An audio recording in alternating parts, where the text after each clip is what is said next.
My son sent me a text at 11:47 p.m. It read, "Dad, we need space. Don't visit unannounced anymore. We want peace." I stared at that glowing screen in my dark kitchen, the blue light reflecting off the scratched surface of my old oak table. Then I looked at the checkbook sitting on the counter next to my reading glasses. They wanted peace. Well, they were about to get more peace than they bargained for. Before I tell you how I gave my own son the wake-up call of his life, let me tell you who I am. I'm Richard Pierce, 58 years old. I spent 6 years in the Navy right out of high school, learned discipline and how to fix things that were broken. After discharge, I worked my way up from apprentice to union foreman over 30 years, building bridges and office towers across 3 states. My hands are still calloused from handling steel and concrete. I took early retirement last year when my back started giving me trouble. 3 decades of heavy lifting will do that to you. I raised my boy Tyler alone after my wife Sarah passed 15 years ago. Cancer took her when Tyler was just 17, still in high school. Those were the hardest years of my life, but we got through them together, or so I thought. For the last 5 years, ever since Tyler got married, I've been writing checks to keep him and his wife Ashley living like they were born rich. And all this time, they've been treating me like their personal ATM with legs. The next morning came fast. I was out in my garage, a 2-car space that I'd converted into my workshop years ago. The concrete floor was permanently stained with motor oil and sawdust. Toll pegboards covered every wall, each wrench and screwdriver in its proper place. The air always smelled like WD-40 and wood varnish, smells that reminded me of my dad's shop when I was a kid. I was working on a wooden toy chest for my grandson Noah, something I'd been building in my spare time. The garage door was open to let in the October air, and I could hear the neighbor's dog barking somewhere down Elm Street. That's when I heard tires crunching on my gravel driveway. Tyler's BMW pulled up, black, spotless, still had that new car shine.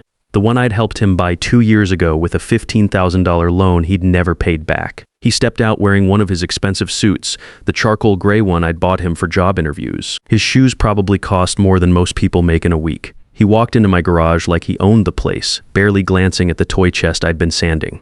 The morning light streaming through the open door caught the fine dust particles floating in the air around my workbench. "Morning, Dad," he said, not bothering to wipe his feet on the old welcome mat Sarah had put there years ago. "Got your coffee on? I'm running late for a client meeting." I watched him walk past my table, saw and drill press like they were invisible, heading straight for the side door that led into my kitchen. He moved with the confidence of a man who'd never had to worry about where his next meal was coming from. My kitchen wasn't much, just a basic galley setup with white laminate counters that Sarah and I had installed ourselves back in the 90s. The coffee pot sat on the counter next to the microwave, still half full from my morning brew. Tyler poured himself a cup in one of my Navy mugs, the one with the Anchor logo that was starting to fade. He took a sip and grimaced, making that face like he'd tasted something rotten. "You really need better coffee, Dad. This stuff tastes like motor oil." I bit my tongue. That coffee cost me $8 a can at the grocery store, not $15 a pound from some fancy coffee shop like Tyler was used to. Then he pulled out a folded paper from his inside jacket pocket, the expensive leather portfolio I'd given him last Christmas. "Listen, about last night's text. Ashley was stressed. You know how she gets when Noah has a soccer tournament. Don't take it personal." He smoothed the paper on my kitchen counter, right next to where I kept the mail and my reading glasses. The paper was crisp white letterhead from European Motors, the BMW dealership across town. "Anyway, bad timing, but the transmission on the Beamer is acting up. Took it in yesterday, and they won't release it until this invoice is paid." He slid the paper toward me like he was dealing cards. "My credit card's maxed from the vacation we booked for next month." I picked up the invoice and looked at the numbers. Parts, labor tax, $2,400 total. More money than a lot of people made in a month, and he was asking for it like he was bumming a cigarette. "I need you to handle this today, Dad. Can't drive the rental to client meetings. It's just a Camry. Looks unprofessional. You know how important image is in my business." His business, the consulting job I'd gotten him through my old Navy buddy who owned Morrison Construction. Tyler had never swung a hammer in his life, but somehow he was pulling down $85,000 a year, giving advice to contractors. I looked at that invoice, then I looked at my son. This was the same kid who texted me 8 hours ago telling me to stay away. The same kid who said they needed space. Now he was standing in my kitchen demanding money like nothing had happened. Like his words last night were just vapor that disappeared with the morning dew. I walked over to the kitchen drawer where I kept my checkbook, the same green vinyl folder I'd been using for 20 years. Tyler relaxed against my counter, already reaching for his phone to check messages. He thought the crisis was over. He thought he could insult me at midnight and collect cash by dawn, just like he'd been doing for 5 years. I pulled out my old fountain pen, a Mont Blanc that Sarah had given me for my 40th birthday. The weight of it felt solid in my hand as I opened the checkbook to a fresh page. I wrote the date minus October 15th. I wrote the dealership's name in my careful handwriting. I wrote $2,400 in the amount box, spelling it out below, $2,400 and no cents. I signed my name at the bottom with a flourish, Richard Pierce. Tyler was scrolling through his phone, probably checking his social media or texting Ashley about something. He wasn't even watching me write the check. That's how certain he was that I'd cave, just like I always did. I held up that check and looked Tyler in the eye. For a second, I saw the little boy who used to help me in this same garage, handing me tools and asking questions about how engines worked. But that boy was gone, replaced by a man who took everything and gave nothing back. You said you wanted peace, son. He looked up from his phone, already reaching out his hand. Yeah, Dad, let's not rehash last night. Just give me the check so I can get out of your hair, I smiled. Not a warm smile, not the kind of smile a father gives his son. This was the kind of smile you get when you finally understand exactly how a broken machine is supposed to work, and you know exactly what tool you need to fix it. Peace is expensive, I said. Then I tore that check in half, right down the middle, the sound echoing in my small kitchen like a gunshot. Tyler's mouth dropped open as I lined up the halves and tore them again, letting the blue and white pieces flutter down to my linoleum floor like confetti. What are you doing? Tyler whispered, staring at the torn pieces scattered across my kitchen floor. Respecting your boundaries, I said, my voice steady as a level. You want to be independent. You want distance. I'm giving you all the distance you can handle. Tyler's face went from pale to red in about 2 seconds. This is insane. I have a client meeting in 2 hours. I need my car. That's a problem for the man who owns the car, I said. Since you want to be the man of your own house, you get to pay for your own transmission. He stood there in my kitchen, his expensive suit looking suddenly ridiculous against my faded yellow walls. Behind him, the morning sun was streaming through the window above my sink, highlighting the dust motes floating between us like tiny witnesses to this moment. You're punishing me because we asked for some space. I'm not punishing you, Tyler. I'm retiring. I'm retiring from being your personal bank. That's when he exploded. The words came pouring out of him like water from a burst pipe, called me petty, childish, bitter. Said I was having some kind of breakdown, that I didn't understand how the modern world worked. Said I'd never see Noah again if I didn't write another check right now. I just stood there and let him vent, watching his face get redder and redder. When he finally ran out of steam, I pointed toward the door that led back to my garage. Get out of my house, son. His mouth opened and closed like a fish out of water. Dad, you can't be serious. I've never been more serious in my life. You wanted peace? Here's your peace. Now get out. He bent down and grabbed the torn check pieces from my floor, like he could tape them back together or something. His hands were shaking as he stuffed the fragments into his pocket. Fine, he said, his voice cracking. Be a bitter old man. See if we ever invite you over again. You won't see Noah, you won't see any of us until you come to your senses and apologize for this. He stormed out through my garage, his footsteps echoing off the concrete floor. I heard his BMW start up, the engine purring like a very expensive cat. Then he backed out of my driveway fast enough to spray gravel against my garage door. I stood in my kitchen for a long time after he left, looking at the empty spot on the floor where the check pieces had been. The house felt different, quieter, but not in a bad way. It felt like the air pressure had changed, like a storm had passed and left everything clean. I walked back to my workshop and picked up the sandpaper where I'd left it. The toy chest for Noah was nearly finished, just needed a final sanding and a coat of stain. I ran my hand over the smooth pine, feeling for any rough spots. The wood was solid, built to last. Not like the flimsy particle board furniture you got at the big box stores these days. That afternoon, I made a phone call. Patricia Hoffman had been my lawyer for 25 years, ever since Sarah got sick and we needed to get our affairs in order. She'd helped me set up the family trust, handled the paperwork when I bought the house on Maple Street for Tyler and Ashley. She knew exactly where every penny of my money had gone. Richard, she said when her secretary put me through, it's been too long. How are you holding up? I'm fine, Patricia. Better than fine, actually. I need to see you today if possible. I want to review all my family financial arrangements. There was a pause on her end. Patricia was sharp as a tack, probably already guessing what this was about. Everything okay with Tyler and Ashley? Let's just say they've decided they want more independence. I'd like to help them achieve that goal. Her office was on the 31st floor of the First National Building downtown, with windows that looked out over the whole city. I'd worked on 3 of the buildings I could see from her conference room back when my knees were younger and my back was stronger. The leather chair across from her desk was the same one I'd sat in 15 years ago, when Sarah was dying, signing papers and making arrangements I'd hoped I'd never need to use. Patricia spread the files across her mahogany table like she was laying out cards for solitaire. Bank statements, trust documents, loan agreements, payment histories. The numbers were worse than I'd remembered. 5 years, she said, running her finger down a column of figures. Total expenses for Tyler and Ashley's household. Thick's 612,000.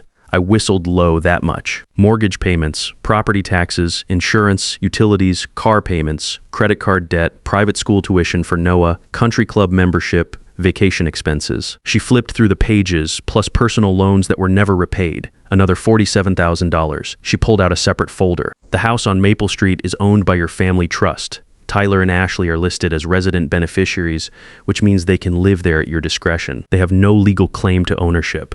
What about Tyler's job? Patricia's smile was thin. Morrison Construction receives 85% of its operating capital from your investment portfolio. If you withdraw that funding, the company would have to shut down within 30 days. I thought about that text message. We want peace. We need space. Patricia, I said I want to give them exactly what they asked for. Draft the papers. Patricia, all of them. Notice to quit on the house. Withdrawal of investment capital from Morrison Construction. Termination of all financial support. She leaned back in her leather chair, studying my face. Richard, are you absolutely certain? Once we start this process, there's no putting the toothpaste back in the tube. I've never been more certain of anything in my life. The next week was the quietest I'd had in years. No emergency phone calls about broken dishwashers or overdue credit card bills. No guilt trips about other grandfathers buying their families trips to Disneyland. No panic attacks about Noah's soccer cleats or Ashley's spa appointments. Just blessed silence. My house on Elm Street felt different without the constant anxiety. I could sit on my front porch in the evenings, watching my neighbors walk their dogs without my phone buzzing every hour with some new financial crisis. The October air was crisp and clean, and the maple trees in my yard were turning brilliant shades of red and gold. I finished Noah's toy chest, applying 3 coats of cherry stain until the wood gleamed like honey. Inside, I carved his initials NTP, Noah Tyler Pierce.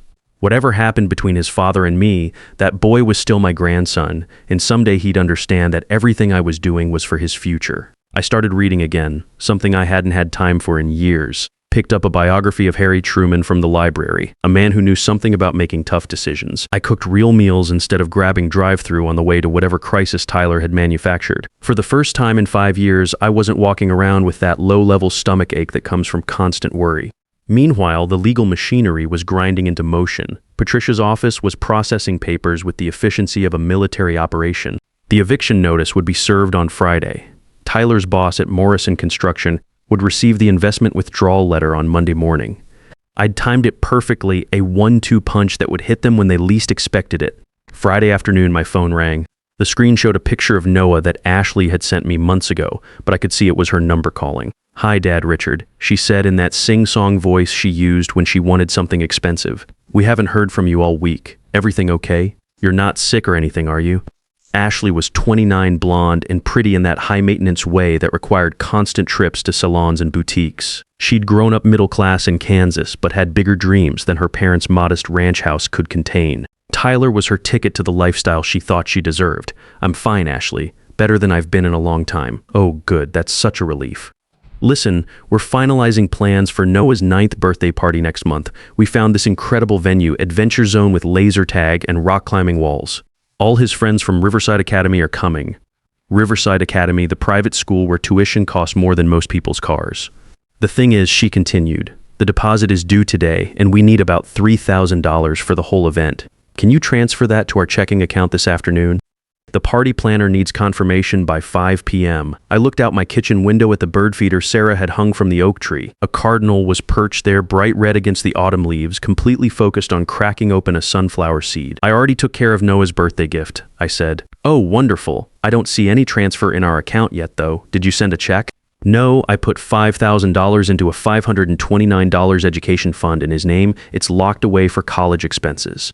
The silence on the other end stretched so long I thought the call had dropped. "What do you mean, locked away? We need that money for the party, Richard." We already put down deposits. Then you and Tyler should pay for the party. That's what parents do. Her voice climbed an octave. We don't have $3,000 just sitting around. You know Tyler's salary barely covers our basic expenses. Basic expenses. Their basic expenses included a $4,500 mortgage payment, $800 car payments, and a country club membership that cost more than most people's rent. Ashley, I've been covering your basic expenses for 5 years. It's time you and Tyler learned to cover them yourselves. That's when the mask came off. The sweet voice disappeared, replaced by something sharp and ugly. You can't do this to us. We have commitments, Richard. We have a reputation to maintain. What are people going to think if we have to cancel Noah's party? I don't know, Ashley. What do you think they'll say? This is about the stupid text message, isn't it? Tyler explained that to you. I was stressed about Noah's soccer tournament. You're really going to punish an 8-year-old boy because your feelings got hurt. Noah is 9, Ashley. And no, I'm not punishing him. I'm protecting his future from parents who think money grows on trees. She started crying then. Or at least making crying noises. You're ruining everything. You're a selfish, bitter old man, and I'm going to make sure Noah knows exactly why his grandfather didn't care enough to give him a proper birthday party. You tell Noah whatever you want, but when he's 18 years old and looking at that college fund, he'll know who really cared about him. I hung up. The cardinal was still at the feeder, methodically working through the seeds. Smart bird. It knew how to take care of itself. 20 minutes later, Tyler called. I let it go to voicemail, then Ashley called again. Voicemail, then Tyler again. I turned off the ringer and went back to my book. Monday morning was going to be very interesting. Monday morning arrived like a freight train. I was up at 5:30, same as always, making coffee in my quiet kitchen. The house felt different now, lighter somehow. I'd made my decision and set the wheels in motion. Now all I had to do was wait for the dominoes to fall. At exactly 9 a.m., a white FedEx truck pulled up to the house on Maple Street. I knew because my neighbor, Jim, had agreed to keep an eye on things for me. Jim was a retired postal worker who spent most of his time watching the neighborhood from his front window. He called me as soon as the truck arrived. Rick, your boy's getting some kind of official delivery. Driver's making him sign for it. The envelope contained 2 documents that would change Tyler's life forever. The first was an eviction notice, typed on Patricia's cream-colored letterhead, explaining that his status as a resident beneficiary had been revoked. He had 30 days to vacate the premises. The second document was Patricia's masterpiece, a complete accounting of every penny I'd spent on their household over 5 years. Every mortgage payment, every utility bill, every credit card payment they couldn't cover. The grand total, $659,000 at exactly 9:15 a.m. Tyler's phone started ringing. His boss at Morrison Construction was calling with terrible news. The company's primary investor had withdrawn all funding effective immediately. Morrison was shutting down Friday. Tyler would be laid off with 0 severance. I know the timing because Jim called again. Rick, your boy's standing in his driveway in his bathrobe, looking like someone just told him his dog died by 10 a.m. Both Tyler and Ashley were calling me nonstop. I was sitting on my front porch, reading Truman's biography and drinking coffee that actually tasted good. The October sun felt warm on my face. I let every call go to voicemail at noon. They showed up at my house, both of them looking like they'd aged 10 years in 3 hours. Ashley had been crying, her makeup was smeared, and her hands were shaking. Tyler looked like he'd been hit by reality traveling at highway speed. I let them knock for a full minute before I opened the door. Dad, Tyler said, his voice barely above a whisper, we need to talk. What about this? He held up the eviction notice with hands that wouldn't stop trembling. You can't throw us out. We're family. You're tenants, I said. My voice calm as still water. Bad tenants who don't pay rent and don't respect the landlord. Ashley pushed forward, mascara streaking down her cheeks like war paint. This is insane, Richard. We live there. We've made it our home. You've made it your free hotel. But checkout time just arrived. Tyler's shoulders sagged like someone had cut his support cables. Dad, please. I lost my job today. We have nowhere to go. We have a child. You should have thought about Noah before you decided to bite the hand that feeds you. The conversation went in circles for 20 minutes, pleading, threatening, bargaining. Ashley even tried tears, real ones this time. But I'd made my peace with this decision days ago. What do you want from us? Tyler finally asked. Nothing, I said. That's the whole point. I want nothing from you, and I'm giving nothing to you. 3 days later, Patricia called Tyler and Ashley had contacted her office begging for a meeting. They wanted to negotiate. They're scared, Richard. Really scared. Their lawyer looks like he just passed the bar exam last week. The meeting was Patricia's conference room again, 31 floors above the city. Tyler and Ashley sat across the mahogany table with their discount attorney. a nervous kid named Peterson who kept adjusting his clip-on tie. Patricia opened her black leather folder like she was dealing cards in a high-stakes poker game. Let's discuss the facts. 5 years of financial support, $659,000. Unpaid personal loans, $47,000. Total debt, $76,000. Peterson's face went pale. Tyler put his head in his hands. However, Patricia continued, Mr. Pierce is willing to make a one-time settlement offer. Vacate the property within 7 days. Sign a complete release and the entire debt is forgiven. The room went dead quiet. I could hear the air conditioning humming and cars honking 31 floors below. Tyler looked at me across that polished table, searching for the soft-hearted father who'd always rescued him. That father was gone. How long do we have to decide? Tyler asked. You decide now, Patricia said. This offer expires when you walk out that door. Tyler's hands shook as he reached for the pen. He signed. Ashley signed. Peterson witnessed their signatures like a man signing his own execution warrant. That was 14 months ago. Tyler and Ashley divorced within 3 months. Turns out their marriage was built on my checkbook, and without it, there was nothing left. Ashley moved back to Kansas with her parents. Tyler ended up in a studio apartment working construction for my old friend Steve Bradley. The work was brutal. Manual labor, 6 a.m. start times, real sweat for honest pay. But Steve told me something interesting after Tyler's first month. Rick, your boy's got potential. Shoes up early, works hard, doesn't complain. Reminds me of someone I used to know. 6 months in, Tyler called me, not for money, not for help, just to talk. He told me about learning to frame houses, about how his hands were getting calloused from real work, about earning his first paycheck without my name on it. Dad, he said, I'm starting to understand what you were trying to teach me. What's that, son? That nothing good comes easy. That respect has to be earned. That being a man means standing on your own feet, even when it hurts. We've been talking weekly since then. Real conversations, not financial negotiations. He sends me pictures of houses he's helped build. There's pride in those messages, something I hadn't seen in years. Last week, Tyler asked if he could bring Noah by this weekend. Not to ask for anything, just to let his son visit his grandfather. I said yes. Noah's 9 now, curious about everything, and he still loves that wooden toy chest I finished all those months ago. Yesterday, Tyler showed up at my door after work, still wearing his tool belt and work boots. Dad, he said, I wanted to thank you for what? For letting me fall, for letting me hit bottom, for teaching me what I was really made of. I'm Richard Pierce, 58 years old, and I spent 5 years enabling my son's weakness. But sometimes the most loving thing you can do is let someone fall completely, so they can learn to stand. Tyler lost everything he thought mattered. But in losing it all, he found something more valuable, his self-respect, and that's worth more than any check I ever wrote. Sometimes the greatest gift a parent can give isn't another check. It's the courage to let their child discover what they're truly capable of when the safety net disappears. Real love doesn't always feel good in the moment, but it builds character that lasts a lifetime, and that's something no amount of money can buy.